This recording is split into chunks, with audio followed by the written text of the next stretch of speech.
I have watched the Gulf for 30 years. I have seen tanker wars. I have seen flag wars. I have seen missile alerts and naval standoffs and the careful theater of regional powers managing pressure without letting it explode. I have not in 3 decades seen what has unfolded across the Persian Gulf in the past 72 hours. Kuwait, the smallest of the Gulf monarchies, the country that hosts more American troops per square mile than anywhere else on the planet, just announced the arrest of 4 men. The Interior Ministry says the 4 are tied to Iran's Islamic Revolutionary Guard Corps. They were intercepted at sea before they reached the Kuwaiti coast. A firefight broke out during the operation. One Kuwaiti soldier was wounded. The IRGC has not commented. The message embedded in the timing of this incident is impossible to miss. Iranian missiles are striking the United Arab Emirates. American destroyers are taking fire in the Strait of Hormuz. Dubai has shut its airspace for the first time in living memory, and IRGC boats are pushing into Kuwaiti waters. Tensions in the Gulf have reached their highest point in decades. I want to walk you through what has actually happened because the pace of escalation has outrun any single news cycle. There are 4 active flashpoints right now.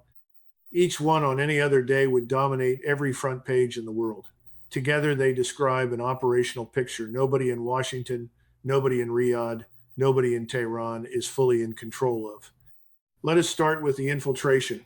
Kuwait's coastline is short, only about 500 kilometers of shore, but it sits at the very top of the Persian Gulf, less than 100 miles from Iranian waters across the upper Gulf. It is the easiest country in the region to reach by boat from the Iranian side. It is also the most exposed. Kuwait hosts Camp Arifjan, the largest American logistics hub in the region. It hosts Ali Al Salem Air Base. It hosts Camp Buring. Tens of thousands of American troops have passed through Kuwaiti soil since the early 1990s. During the recent fighting between Iran, Israel, and the United States, Kuwaiti territory and Kuwaiti airspace became a flashpoint. American aircraft were lost over Kuwait during the escalation. Iranian strikes targeted American assets the moment they entered Gulf airspace. Kuwait, which never asked for any of this, found itself absorbing the consequences of being the closest American military hub to Iranian soil. The 4 men intercepted at sea were not a coincidence. They were a signal. Kuwait has named no names. The Interior Ministry has released no photographs. The investigation, in the polite phrasing the Kuwaiti government uses when it does not want to ignite a regional incident, is ongoing. But the operational reality is plain. The IRGC, the elite branch of the Iranian armed forces, responsible for unconventional operations across the region, just attempted to put men on the ground inside a Gulf state that has spent 35 years presenting itself as neutral, careful, and friendly to every neighbor. That posture, the Kuwaiti posture of polite distance from regional confrontation, is no longer available. While Kuwait was processing the infiltration, something far larger was unfolding 300 miles to the south. The United Arab Emirates, the financial heart of the Arab world, the home of Dubai International Airport, the home of Jebel Ali, the largest container port in the Middle East, came under direct missile and drone attack from Iranian territory. The UAE Ministry of Defense confirmed that air defense systems intercepted 2 ballistic missiles and 3 drones launched toward Emirati territory. Patriot batteries opened up across the country. Residents in Abu Dhabi and Dubai reported visible signs of air defense engagement overnight. The UAE's National Emergency Crisis and Disaster Management Authority, the body responsible for civil emergency response, activated nationwide protocols. It urged residents to stay indoors. At least 3 people were reported injured during the engagement. Authorities have not clarified the cause. This was not the first wave. Only days earlier, Iranian missiles and drones had struck near the Fujairah oil industry zone on the Emirati coast facing the Gulf of Oman. The Fujairah strike injured foreign workers and started fires at petroleum infrastructure. Fujairah is not a minor target. It is the world's 3rd largest bunkering hub. The pipeline running from Abu Dhabi to Fujairah was designed specifically to bypass the Strait of Hormuz. It exists so that Emirati oil can reach the global market even if the strait is closed. By targeting Fujairah, Iran has demonstrated that the bypass route is not a sanctuary. The escape valve has been brought inside the kill envelope. Then came the airspace shutdown. According to flight tracking data, inbound flights to Dubai and Abu Dhabi from Munich, Amsterdam, Zurich, and Bengaluru were suspended or diverted as emergency alerts went out across the UAE. Dubai International is the world's second busiest airport for international passenger traffic. Around 260,000 people transit it on an average day.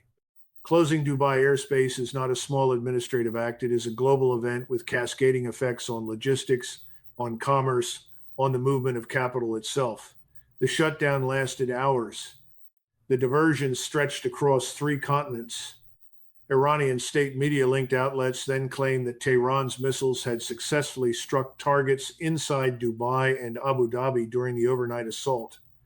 Those claims have not been independently verified, but additional reports allege damage at Jebel Ali, at the port of Fujairah, at the Habshan gas processing fields, and at several aluminium plants. If any of those claims are confirmed, the implications for Gulf shipping, for global energy exports, for regional economic stability are very serious.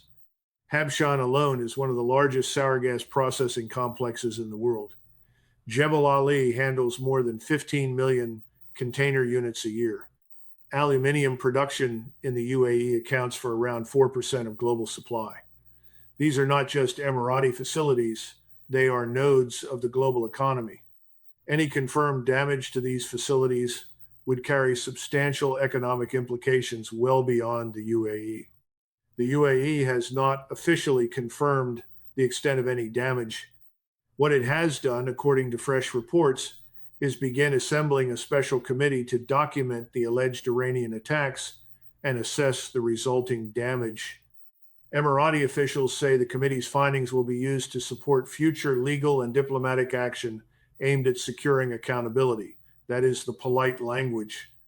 The operational reading is that the UAE is preparing a paper trail for a long confrontation. It does not expect this to end soon, and it is positioning itself to extract a price in international courts and in international politics that goes well beyond the immediate damage. Meanwhile, Tehran has opened a second front against Abu Dhabi, not a military one, a diplomatic one with a hard edge. Iranian Foreign Ministry spokesman Esmail Baghaei told reporters that Iran has received reports of Iranian citizens being harassed inside the UAE over the past week. He said Iran is now actively monitoring the situation. His exact wording was carefully chosen. He said that any action required within Iran's power, Iran would not falter or hesitate in order to serve its people. In ordinary diplomatic language, that sounds procedural. In the current Gulf climate, it is something else. It is a warning.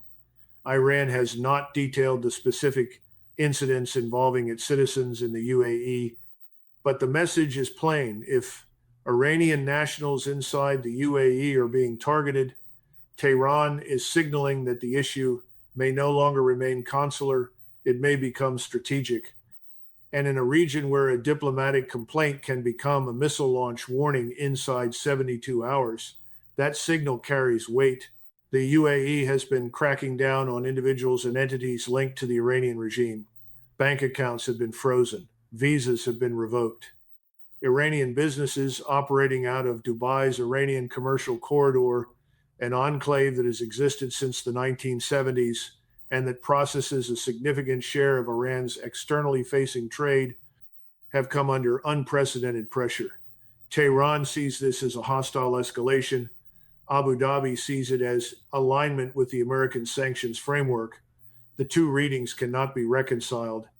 And the men intercepted off the Kuwaiti coast are, in the Iranian view, only one face of a much wider campaign. Tehran is now prepared to wage. Now we come to Hormuz. This is the center of gravity. This is the place where the entire global economy lives and dies on the willingness of fast attack craft and missile destroyers not to fire on each other. What happened in the Strait of Hormuz is this. The United States Navy was transiting 3 Arleigh Burke-class destroyers through the international sea passage between the Persian Gulf and the Gulf of Oman. The ships were the USS Truxtun, hull number DDG-103, the USS Rafael Peralta, hull number DDG-115, and the USS Mason, hull number DDG-87. All 3 are top-tier American surface combatants, Aegis-equipped, capable of long-range air defense, anti-submarine warfare, and Tomahawk strike.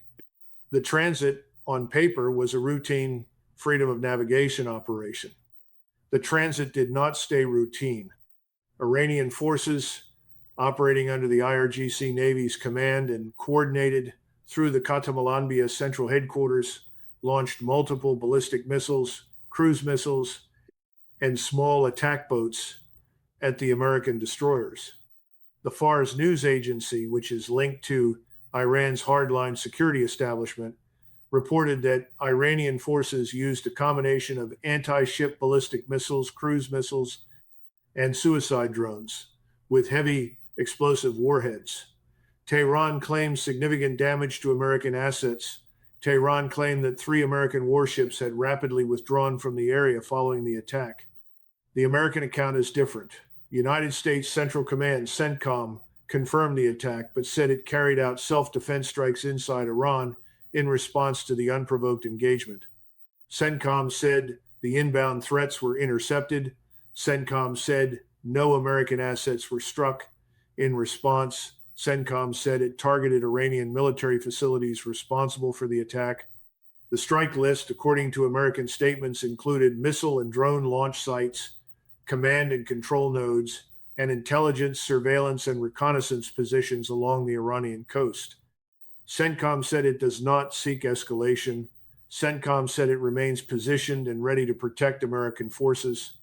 President Donald Trump described the engagement in his own language at a White House event. He said 3 world-class destroyers had gone through the strait that day. He said any other country under the circumstances would not have done what was done to them. He said the incoming threats, missiles, drones, and small boats, were neutralized during the engagement. He said the Iranian tanker had been hit. He said the United States had shot out the tanker's rudder so that it was spinning in circles, and the implication was that this was a deliberate restraint, a calibrated response designed not to cause a wider environmental and political fallout. He said every missile fired at the American ships had been knocked down. He said every drone had been knocked down. And he said the people who had fired them were no longer with us. That last sentence, delivered without elaboration, is the operational summary of the American counterstrike. Iranian personnel were killed in their command bunkers and at their launch positions. The American account does not specify the number. The Iranian account does not acknowledge the casualties. But the engagement, regardless of which version is taken as accurate, marks a direct shooting confrontation between Iranian and American naval forces inside the Strait of Hormuz. That has not happened at this scale since 1988, when the United States Navy sank a substantial portion of the Iranian fleet in Operation Praying Mantis. The precedent is grim. The parallel is not lost on either side. The trigger for the Iranian attack, in Tehran's framing, was an American strike against an Iranian oil tanker. Fars news agency reported that the United States military had targeted an Iranian oil tanker on the 6th of May. The attack on the destroyers in this telling was retaliation.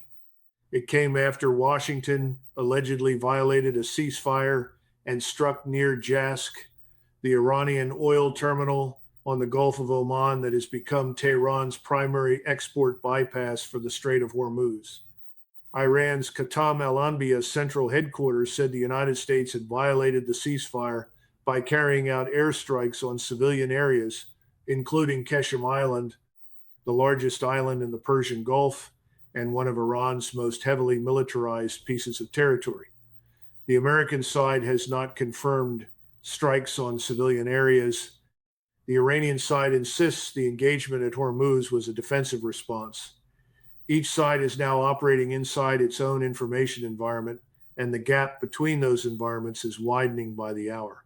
This brings us to the political layer, which is, in some ways, the most dangerous. President Trump has rejected the latest Iranian proposal.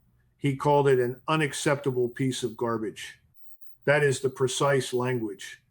Iran responded by declaring that any aggression against the Islamic Republic would be met with severe retaliation. The diplomatic track, such as it was, is broken. There is no obvious back channel. There is no neutral intermediary at the table. Oman, which traditionally mediates between Washington and Tehran, has been silent. Qatar, which mediated the most recent Gaza phase, has been silent. The space inside which a negotiated de-escalation might have happened has narrowed almost to nothing. What strikes me about the entire 72-hour sequence is how much of it is happening inside the same compressed geography. The Strait of Hormuz, at its narrowest point, is 21 miles wide. The shipping lanes are narrower still. About 20% of the world's oil and roughly a third of the world's seaborne liquefied natural gas pass through this passage every single day.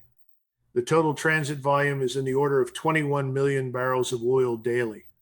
The economies of Japan, South Korea, China, India, and most of Europe depend on the uninterrupted flow of energy through that water. Even a brief closure of the strait would cause significant disruption to global energy markets and supply chains.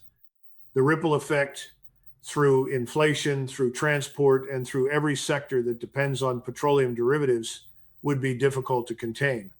The IRGC operatives in Kuwaiti waters, the missiles fired at Emirati cities, the destroyers under attack in the Strait, the Iranian Foreign Ministry threats over Iranian citizens in Dubai, the rejection of the Iranian proposal by the White House, all of these are happening simultaneously.